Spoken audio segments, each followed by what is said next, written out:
बहुत घमंड है। घमंड तो अपने सामान पर सबे का होता है। क्या कहे सबको घमंड होता है। गंगा कैसेट वाले भैया को भी अपने सामान पे घमंड है। हाँ, ये बात हमको तो सही अपने है। सामान पे तुमको अपने सामान पे घमंड है। मैं जानती हूँ तुम्हें घमंड क्यों है। क्यों है? तुम्हारी लंबाई और चौड़ाई देखकर। धई दे पलीता तो आखिर टिन्न मिन्न हो जाए। नहीं, ये तुम्हारे बस की नहीं है। क्यों नहीं बस के? मैं जानती हूँ तुम्हारी जितनी बड़ी औकात है। कितनी बड़ी औकात है बताओ। बताइए। मास्टर भी जानते हैं। मास्टर क्या कल जानते हैं? देखा है मास्टर ने। क्या देखा है? बताओ। बोलिए। मास्टर साहब, हाँ? इन भाई साहब का हाल नहीं पूछिए। मैं चच्चा। मास्टर साहब तुम्हारे भाई हैं। हाँ।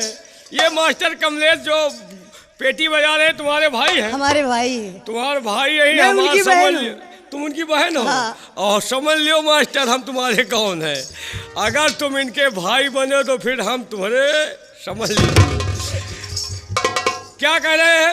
इन भाई साहब का हाल नहीं पूछिए। अच्छा। लगातार ही दंड पेलते हैं। अच्छा। इन भाई साहब का हाल नहीं पूछिए। लगातार दंड पेलते हैं और मर्दों तो लड़ नहीं सकते, औरतों से कबड्डी खेलते हैं। क्या बहुत बेशरम आदमी हो तुम। औरतों से कबड्डी खेलते हो, मर्दों से तुम्हारी हिम्मत नहीं है लड़ने की। यानी मर्दों से तो हम जीत नहीं पाते। मर्दों से हाथ नहीं मिलाते हो और औरतों से लड़ने के लिए तैयार हो जाते हो। अच्छा।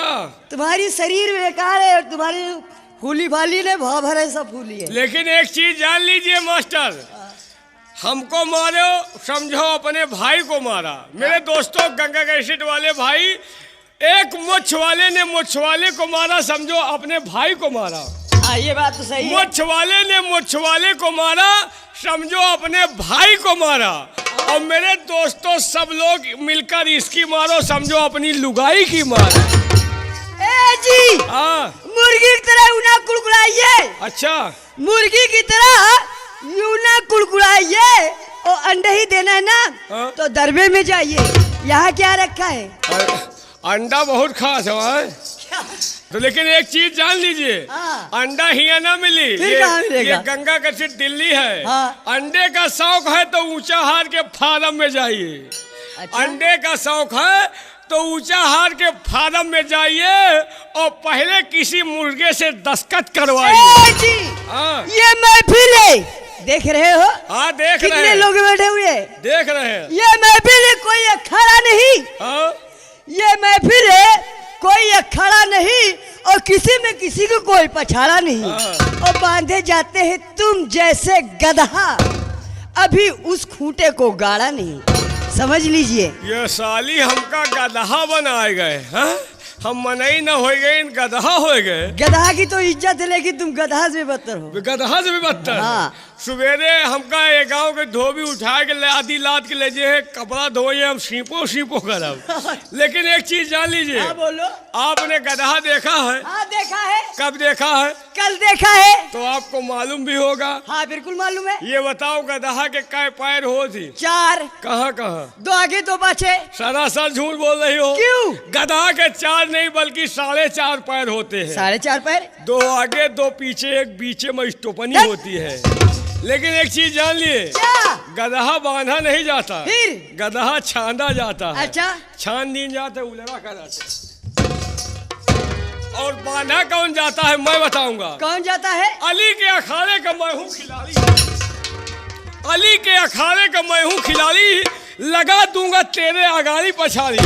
और बांधी जाती है तुम जैसे मुर्रा भैंसे, देख कुछ खूंटे को मैंने पीछे काट दिया। जी। हाँ। अगर सैरो सैरी जो अभी करना है तो उठा लो हाथ में तेगा, न रखो मियान के अंदर।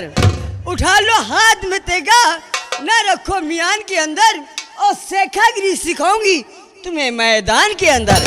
और रति भर छेड़ोगे मेरे इस्लाम के अंदर तो ये कलाई तक घुसेड़ दूंगी तुम्हारे दंदाल के अंदर। लेकिन एक चीज जान लीजिए, कलाई तक घुसेड़ दे हम हुचुर हुचुर करब पूरा। लेकिन एक चीज जान लीजिए। हाँ। गर्मी ज्यादा पड़ रही है, चलो चमन की सैर कराए, तुम्हें चमन की हवा खिलाए। नहीं जाऊंगी।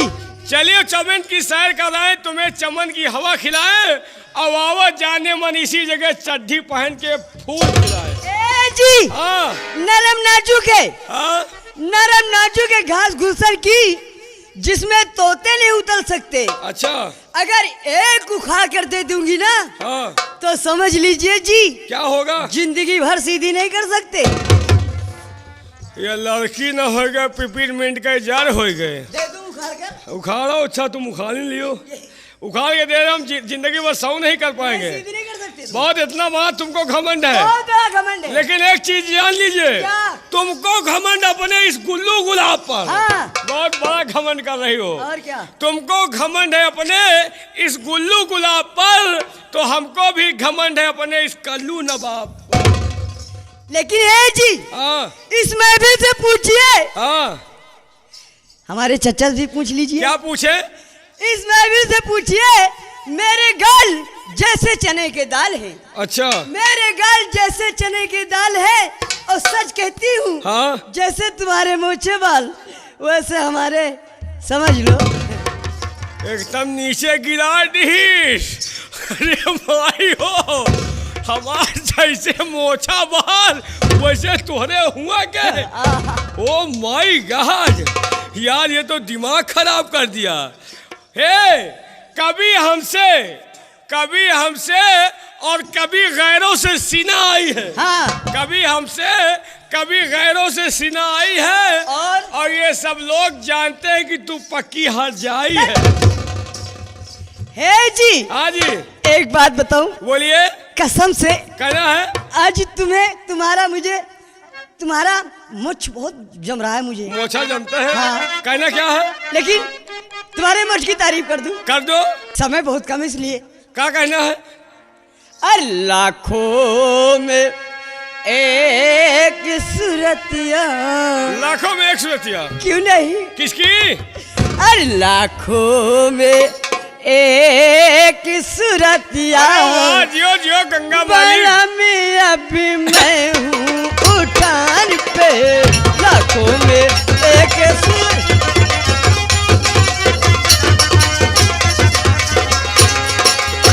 अरे भौजी धान लगावे गाठी भरे पानी माँ, चाहता लाख दुकानी माना।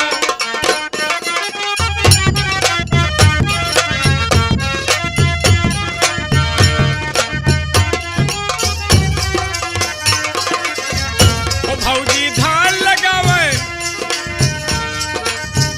ओ भौजी धान लगावे। क्या?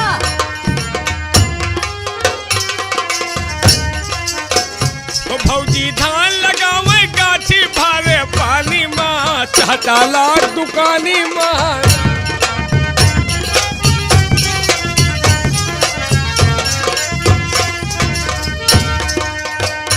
बूढ़ा बूढ़ा का समझावे, बूढ़ा बूढ़ा का समझावे, बूढ़ा बूढ़ा का समझावे, बूढ़ा दियो मेरा। लेकिन क्या समझा रही है? बूढ़ा बूढ़ा का समझावे, बूढ़ा बूढ़ा का समझावे लौंडा। क्या? ये जो बैठे हैं। लौंडा पेड़ उचारे,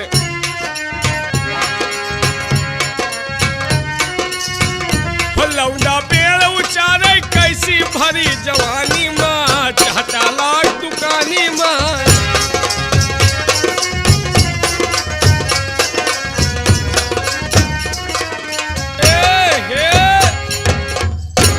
कहो। ए उस्ताद जी। हाँ जी। आदाब। आदाब आदाब। क्या बात है, आज बहुत मुस्कुरा रहे हो? मुस्कुरा रहे हैं ये। लेकिन क्यों मुस्कुरा रहे हो? आज मुस्कुराते हैं आपको देखकर। देखकर? और क्या? लेकिन क्यों? अरे मेहरबान का देख के हमारा देते हैं या मुस्कुरा। मास्टर को देखकर मुस्कुरा रहे अरे हो? कमलेश मास्टर साहब जो बैठे हुए हैं, हाँ। हाँ उनको भी देखकर मुस्कुरा रहे हैं। देखो भाई, हाँ होना क्या चाहिए?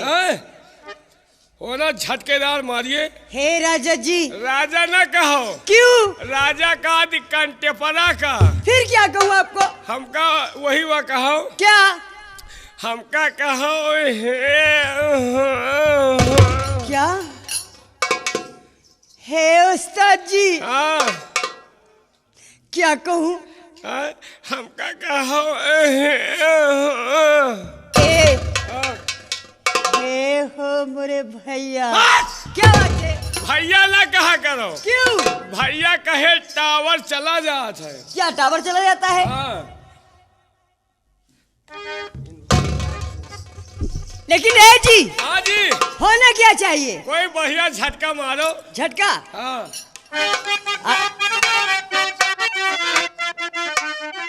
अरे हाथ में मेहंदी, हाथ में मेहंदी, मांग सिंदूरवा। ए, उस्ताद जी, हाँ। सच में, अरे हाथ में मेहंदी, मांग सिंदूर, बर्बादी का जलवा हो गया हो, बर्बादी का।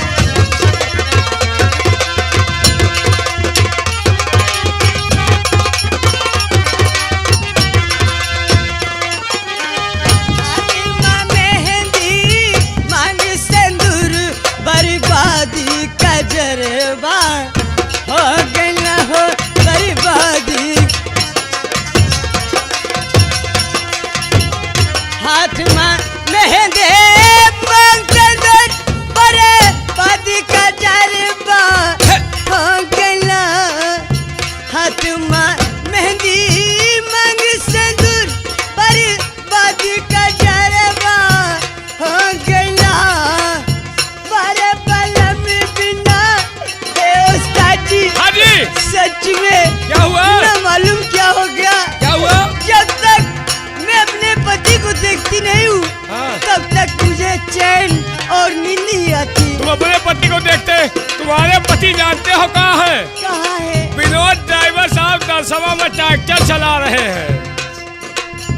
हाथ में मेहंदी मांग सिंदूर, बर्बादी का जलवा हो गया।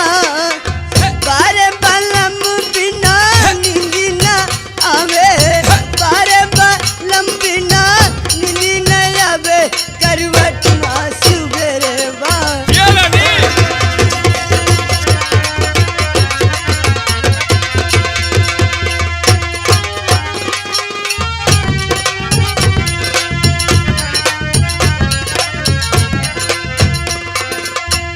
बिजली चमके देव गरजे, घन घोर बदरवा छा गया। बिजली चमके देव गरजे, घन घोर बदरवा छा गया। पपी पपी हरा बोलिया बोलिया बोल रहा। पपी पपी पपी हरा बोलिया बोले, हरमा सवेरे बा हो गई ना।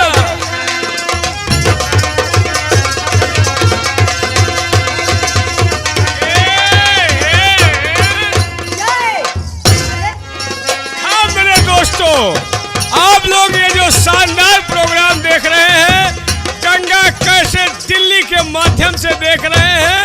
जैसे पड़ी है तावा पे रोटी, तावा पे रोटी। जैसे पड़ी के राजा जई से पड़ी है बाबू जई।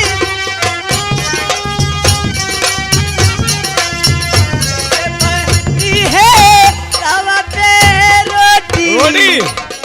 वैसे पड़ी है मोरी छतिया। क्या? हाय दिया हे उस्ताद जी, साइड अलग है हमारा तुम्हारा। वैसे पड़े हैं मोरी छतिया बला मिया।